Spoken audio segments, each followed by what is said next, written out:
Yeah, it was a great weekend, man. Great weekend for Arsenal, man. Like Liverpool lose, obviously Arsenal win in a comfortable win at West Ham. Obviously I was at the game, so I didn't end up doing my match reaction, but it's no excuse anyway. But I feel like as Arsenal fans, we need to maintain some balance, though. I'll be real. I feel like all I've seen for the last 2 days, for example, is just Arsenal fans on Twitter and online. Not, in fact, not just Arsenal fans actually talking about, yeah, all the negatives of Liverpool and what Liverpool are not doing right and all the great things Arsenal doing. We got the greatest squad and Gyökeres is battling centre backs to give space for Saka and space for Trossard and everything's brilliant right now. You know what I'm saying? And a lot of the pundits are doing the same thing. They're saying, yeah, Arsenal are the team to beat and Arsenal. And I just feel like we need to just maintain some balance, especially Arsenal fans, because we've been here before. We've been here before where we've got carried away, where we think that everything's great. It was only a week ago or a week and a half ago that we drew Man City and the handbrake was on and Arteta was the worst manager in the league. He's won nothing for 7 years. That was only a week and a bit ago.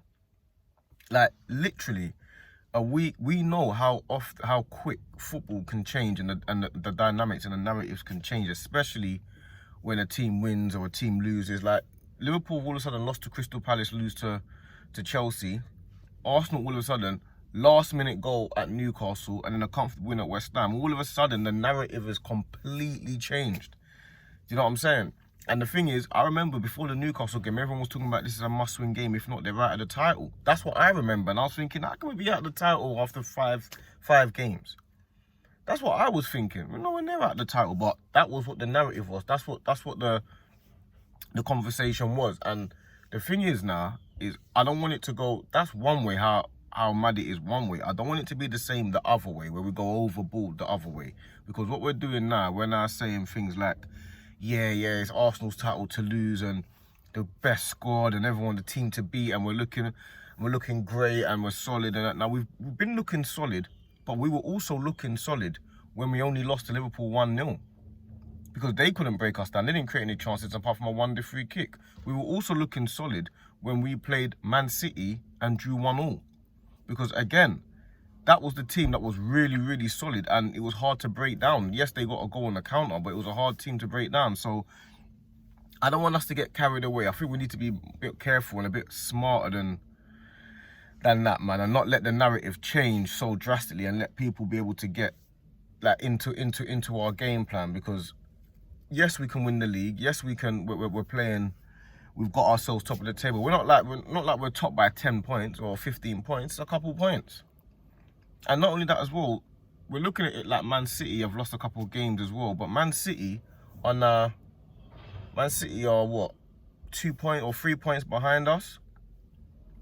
And I know the next few fixture run, we've got Fulham away, which is a tricky game. We've got Crystal Palace at home, which is another tricky game. Then we've got a couple fixtures that you feel are favourable, like, you know, the Sunderlands and I think we've got Burnley. Then we've got Tottenham. So, like, it's nothing's easy. There's no easy games in the Premier League. You know what I'm saying? There's no easy games. Every game's a tricky game. Every game's a hard game. But what we have to do as a fan base is stay level-headed and stay balanced. We cannot allow ourselves to get wrapped up into this, oh yeah, everything's going so great, because that means we're too emotional too early. And what will happen is we'll be too emotional on the other side of I'll sack him if it doesn't go well. So we need to stay balanced. Obviously, it was a great weekend. It's a weekend that you needed, man. Like, I mean, I don't ever really want Chelsea to win any match, but we needed them to win that match just to put us top. And people say the international breaks come at a bad time. I don't think so. I think it's come at a good time because it allows us to have a feel-good factor for a couple of weeks. I think that's a good time. Like, people say, oh, bad time, you want to get your momentum and stuff like that. I feel like Liverpool right now, for the couple of weeks, they're going to be feeling a little bit subdued and all of that type of stuff. Arsenal, for the next couple of weeks, going to be feeling really buoyant and bouncy. And I feel like that's a good thing. I don't think that's a bad thing at all. We've got a good feel-good factor around the club at the minute. So I think that's a good thing. I got no problem. But my overall message is we need to just relax a little bit. I'm seeing a lot of banter and a lot of online people talk like dissing this one and throwing little, I'm in a banter way, playful way, but yeah, you lot this, and it's only Salah. Everyone's cussing Salah now, and everyone's cussing all of these type of things, and I'm thinking, okay, that's all well and good, but this is a guy that has proven he's never, I don't know any time he's ever had a bad season in the last 7 years or so. So I don't know if a bad season is on the cards for him. Like, he's having a bad little patch of form now, but I don't think they're playing any different today how they were playing when they were winning games. I think like when they were winning games, Liverpool were playing exactly the same way they were playing for the whole season. They haven't been playing good all season. You speak to most Liverpool fans, they'll tell you they haven't been good all season. They've been exactly the same. They were just winning games. But 2 weeks ago, that was the mark of champions. Now, all of a sudden, that they've lost a couple of games, it's all crisis. So we need to be a bit careful not to fall for this little trap and just focus on Arsenal one game at a time. Don't let no one like play no mind games with us. No one don't get all carried away and let people 1 minute is Arteta's the greatest, then he's all sacked. No. We need to just focus on our team. Our team we're looking strong. Like Zubimendi is looking good. He changed the game when he came on.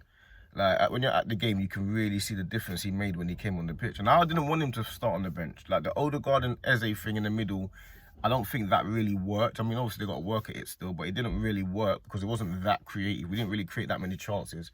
It was a really slow game, really one-paced game. But I think that's what Arteta likes. I think he likes to dominate and dictate every aspect of football, like in every way. And that's what we did against West Ham. Like they didn't have any chances at all, like no chances. And we just had the ball. We was just moving it around, and I guess that's what we needed. We need to just win the game with no chaos and no madness, and that's what Arteta likes. So yeah, man, that's more or less my match reaction really, because I didn't get a chance to do it. But yeah, main message is let's maintain balance, man.